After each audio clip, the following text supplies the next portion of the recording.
ম্যাক্সিয়াস কিন্তু তার বউকে ইতিকে ডিভোর্স দিয়েছে 4 মাস আগে। যখন সে ডিভোর্স দিতে চিন্তা করছে ডিভোর্স দিয়ে তো আমি ইতির সাথে কাজ করলে হইতে পারে, সঙ্গ করছে কি রিয়ামণি কিভাবে ডিভোর্স দেওয়া যায়, রিয়ামণি কিভাবে কাছে পাওয়া যায়, রিয়ামণি সেটা ঢুলেতে রিয়ামণিকে সে ডিভোর্স দেওয়া হয়েছে।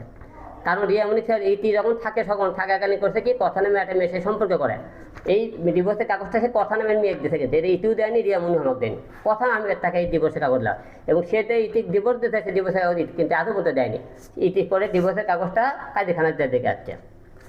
এখন ঘটনা কি সে কোনো রকম তাল বাহানা দিয়ে ডিভোর্স দিয়ে চিন্তা করতেছে, তাকে মনে করে ডিভোর্স দিয়ে এখন তাকে আলমোর থেকে আলাদা করে তাকে বিয়ে শাদী করাতেন, বিয়ে করার চিন্তা ভাবনা করেছে, আপনি দেখছেন শুনেছেন। এখন ঘটনা কি রিয়ামণি বলেছে আমি ডিভোর্স দিছি। রিয়ামণি এখন পরের দিনে সকালবেলা 7 তারিখে সে আমাকে ডিভোর্স দিছে বলেছে আপনাদেরকে। ডিভোর্সের একটা কাগজ দেখেন, একটা যে কাজে ডিভোর্স দেবে তার কিন্তু সই থাকবে, সিল থাকবে, অনেক কিছু থাকবে, কোন তারিখে সব কিছু থাকবে, কোনো সিল নেই সব থাকে। সেই কাগজটা ম্যাক্স সুপার রিয়ামণি 2 জনে লিখছে। ওরা যে কাজের কাছে ডিভোর্স দেবে গেছে সেই কাজে মনে করে ডিভোর্স করে দিতে চায়নি, পরে করছে কাগজটা করছে কি কাগজটা নিচ্ছে নিয়ে ওরা নিজেরা লিখছে, কাজ থেকে ডিভোর্স করে দেয়নি ওদেরকে। কারণ কাজ দিয়ে যদি ডিভোর্স করে দিত, আপনি এই কাগজ আর এই কাগজ দেখেন, ম্যাক্স অব্দি যখন ডিভোর্স দিয়েছে এটা কিন্তু কাজে সই স্বাক্ষর সব কিছু আছে, কিন্তু এটিকে যখন ডিভোর্স দেয় তারা কিন্তু কয় তারিখ কী কী অনেকে কে কে সাক্ষী সেটাও কিন্তু দেখা আছে। এটা কিন্তু এখানে কিন্তু তা নেই, দেখবেন আপনার সাক্ষী আছে কে ও ম্যাক্সিমাম রিয়া দু আছে, ম্যাক্সিমাম রিয়ার সাক্ষী আর ওনার বন্ধুর সাক্ষী, আর কেউ সাক্ষী নেই, ওরাই সাক্ষী, ওরাই সব কিছু করছে। লিখছে এটা রিয়ামণি, রিয়ামণি হাতের লেখা এরকম কিন্তু রিয়ামণির ম্যাক্সিমাম 2 জনে মিলে লেখে করছে আমরা ডিভোর্সে, কিন্তু রিয়ামণির সাথে এখন আমার কোনো ডিভোর্স হয়নি, সম্পূর্ণ মিথ্যে বানোয়াট, এরা গুজব, এরা জনগণকে বোকা বানাইছে, গণমাধ্যমকে বোকা বানাইছে। কারণ যখন এরা 2 জনে এখন একসাথে চলতে চায় সে ডিভোর্সের কথা নিতে আমি তো যে কোনো জায়গায় ওদেরকে আটকাই, যাতে না আটকায় তো না গণধোলাই দিই, এই জন্য আর এই কাজটা করতেছে যাতে ওদেরকে আমি গণধোলাই না দিতে পারি। এটা হলো মূল টার্গেট। এখন মূল টার্গেট অভিকে বলতে চাই তোদেরকে যেখানেই দূরে পাবো গণধোলাই পাবো, কারণ আমার সাথে এখনো তার ডিভোর্স হয়নি। তুই কথাটা ভালো করে তোরা এই জায়গাটা কাজে ঘাঁটলে তোরা পরীক্ষা করে দেখিস তোদেরকে ডিভোর্স হচ্ছে কি হয়নি।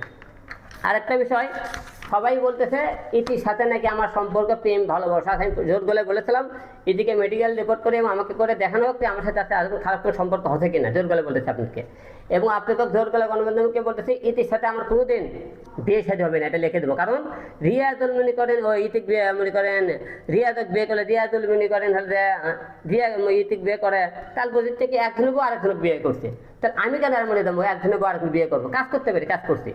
এবং আরেকটা বিষয়, মিথিলামের নামে মেয়েতে আমার স্বামী দাবি করতেছে অল টাইম, করতে সে আমার স্বামী করতেছে এ করতেছে, তাই আজ পর্যন্ত কিন্তু স্বামীর কাগজ দেখাতে পারিনি, আপনাকে বলতেছে ক্লিয়ার করতে। সে আমার নাকি ধর্ষণ মামলা দিয়েছে, সে নারী নির্যাতন অনেক কটা মামলা আছে, আমার কথা সে ধর্ষণ মামলা দিয়েছে, আদালতে কথা হবে ধর্ষণের বিচার হবে, আমি আইন মনে করেন যেটা শাস্তি মাথা পেতে নেবো। কিন্তু সে যে বউয়ের দাবি করছে ইতি মিথিলা কোনোদিন হিরো আলমের বউ হবি না, এবং বইয়ের দাবি সারাক্ষণ আপনার দাবি করবি মিথিলা, সে আমার বইয়ের দাবি পাবি না, তাতে আমি জেল কাটবো, কথাটা ক্লিয়ার। এবং ইতির সাথে মিথিলের সাথে কোনো রকম আজকে যোগাযোগ দেবো না, কারণ আমি এর আগে যোগাযোগ করার চেষ্টা করছি এই কারণে যে যোগাযোগ করে তার সাথে যে মিথিলের আমার কেস করছে সে কেসটা যাতে আমি তুলতে পারি, যাতে কথাবার্তা বলছি, যে অনেক কল দেখে শুনতেছেন কথা শুনতেছেন, কী কারণে যে আমরা যাতে ওয়ার্কের কাছ থেকে মামলাটা তোলার জন্য আমি সাথে যোগাযোগ করছি, কথাবার্তা বলেছি, তার সেই কথাগুলো রেকর্ড করে সে আমাকে একটা সম্মানহানি করার চেষ্টা করছে। তো আপনাকে সবাইকে ক্লিয়ার করলাম, তার সাথে কোনো আমার মনে করেন স্বামী স্ত্রীর কোনো সম্পর্ক নয়, সে স্বামী স্ত্রী দাবি করলেও স্বামী স্ত্রী সে মনে করেন